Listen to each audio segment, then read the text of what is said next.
ધ્રુવભાઈ, Ahmedabad global city તરફ આગળ વધી રહ્યું છે, તો શું આ વિકાસ માટે અમદાવાદ શહેર તૈયાર છે?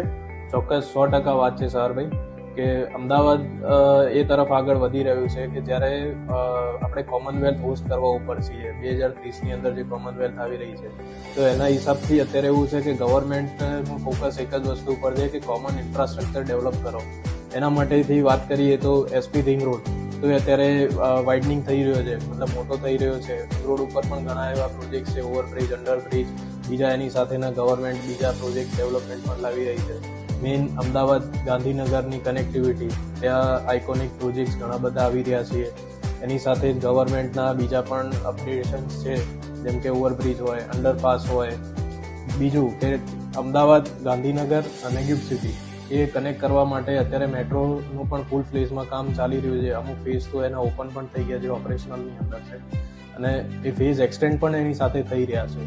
તો 100% કહી શકીએ. અને એ જ એની જ સાથે અમે આરવી આરેટની અંદર પણ જે અમારો પ્રોજેક્ટ કરી રહ્યા છીએ, તો એનું પણ અમે 100% ધ્યાન રાખીએ છીએ કે ત્યાં લાઇફસ્ટાઇલ, લક્ઝરી અને કોર્પોરેટ સ્પેસ એ પણ અમે લોકો આની અંદર ઇન્ક્લુડ કરી રહ્યા છીએ. તો હા, 100% કહી શકાય. અત્યારે લોકોના માઇન્ડસેટ ચેન્જ થઈ ગયા છે. ડેવલપર હોય તો પણ અને બાયર્સ હોય તો પણ. બાયર્સને પણ લક્ઝરી જોઈએ છે, કોમર્શિયલ સ્પેસની અંદર પણ લક્ઝરી જોઈતી હોય છે.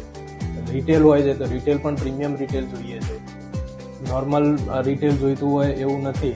અને હા, બીજી વસ્તુ કે અમે લોકો આની અંદર 5 સ્ટાર કેટેગરી પણ હોટેલ પણ ટાર્ગેટ કરી રહ્યા છીએ. તો અમદાવાદ વધી રહ્યું છે, માઇન્ડસેટ ચેન્જ થઈ રહ્યું છે, એટલે 100% કહી શકાય કે અમદાવાદ ગ્લોબલ સિટી તરફ જઈ રહ્યું છે.